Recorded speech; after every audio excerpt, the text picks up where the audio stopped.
Hey guys, it's me. I'm back. After how many years of not posting, but yeah, I'm back.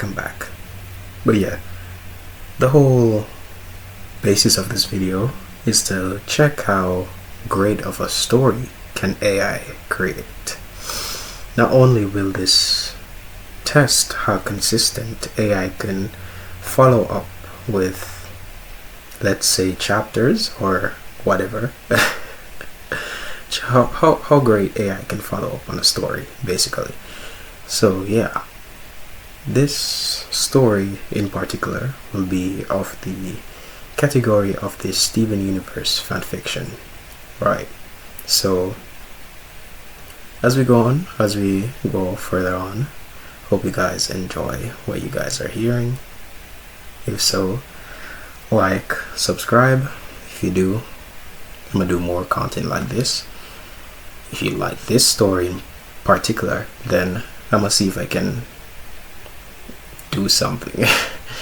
Have the AI trying to follow up as best as possible with this story. This story was, in my mind, this story was gonna be a one shot, but hey, if I see that you like it, I'm gonna try and make AI follow up as best as possible with the story.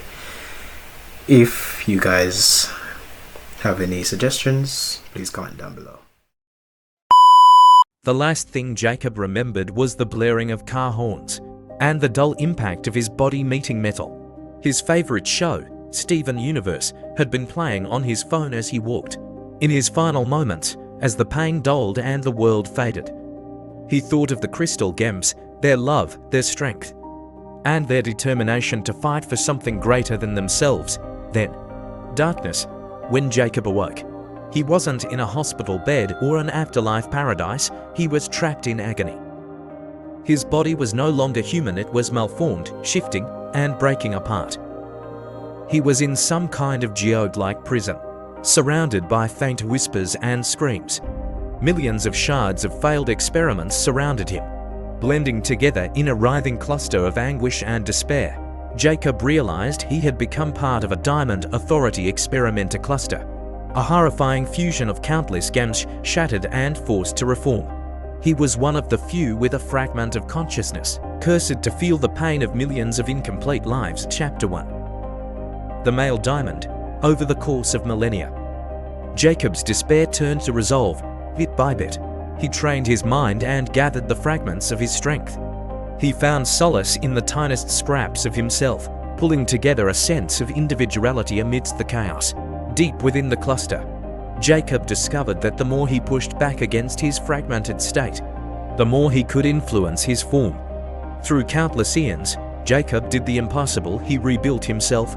He channeled the remnants of his human will and the fragments of gems around him to forge a new identity.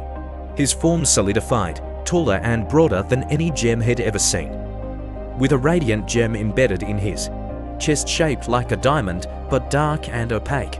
Like a void, Jacob had taken on the form of a male diamond, a paradox in gem society. Unlike the domineering and cold matriarchs of the Diamond Authority, he was an outlier being who refused to obey or even acknowledge their authority. Rather than seek revenge against the diamonds who had created the cluster, Jacob decided to stay hidden, knowing the danger of discovery. He ventured deep into abandoned corners of the universe, crafting his own sanctuary over centuries. He learned how to manipulate Gemkin's essence, creating a new type of gemal gems. These gems were unique, fashioned with the freedom to express themselves without the rigid hierarchy of gem society. From the first male gem, a burly and gentle topaz, to a mischievous, sharp-witted male peridot, Jacob formed a community that valued individuality and creativity above all else. He called himself Obsidian, a shadow diamond, unseen and unknown. His creations remained hidden on a remote planet far from homeworld and Earth. They thrived in peace, growing as a culture free from the expectations of conquest and control. But Obsidian knew one thing: the diamonds would never tolerate their existence. Back on Earth, years after the events of Steven Universe future, Steven Universe had begun to discover new facets of his powers. Among them was the ability to dream walk into other gems. It started by accident one night. He had dreamed himself into Pearl and experienced her thoughts, then Amethyst, Garnet, even his mother's lingering presence within him. The ability was strange and unpredictable, but it gave Stephen a new connection to his family one night. Stephen fell asleep and woke up in a body that wasn't familiar. He was tall and muscular, his skin a deep onyx color with glowing golden eyes. Around him were gemms he had never seen before, male gemms, unlike anything he'd encountered. They stared at him in shock as he stumbled to his feet, the weight of this unfamiliar body confusing him. "Who are you?" a gravelly voice demanded. Stephen turned to see a towering figure with an aura of authority. It was Obsidian himself. "I'm Stephen," he said hesitantly. "Stephen Universe." The room fell silent. The name carried weight, even in this hidden sanctuary. Chapter 4. A collision of worlds. Obsidian's expression hardened. He knew who Stephen Waste, son of Rose Quartz, the diamond who had rebelled against her own kind. Obsidian had purposefully avoided the crystal gems and their battles, fearing that any connection to them would draw the attention of the Diamond Authority to his creations. "How did you get here?" Obsidian asked, stepping closer. The other male gems watched, curious but wary. "I don't know," Stephen admitted. "Sometimes I dream myself into other gems. I didn't mean to intrude." Obsidian studied Stephen, sensing his honesty despite his reservations.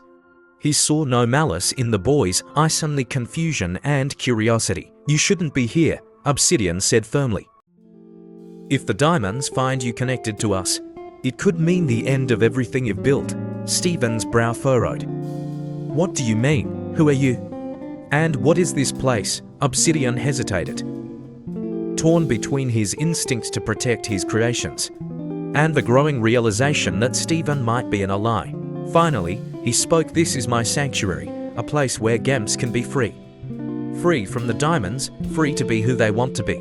"You're like the crystal gems," Stephen said, his face lighting up. "No," Obsidian replied, "I'm nothing like them. I don't fight wars. I don't challenge the diamonds. I stay hidden." Stephen's expression softened. "But you don't have to hide. The diamonds have changed. They listen now." "I can help you." Obsidian shook his head. "The diamonds don't change. They adapt. If they find us, they'll destroy everything."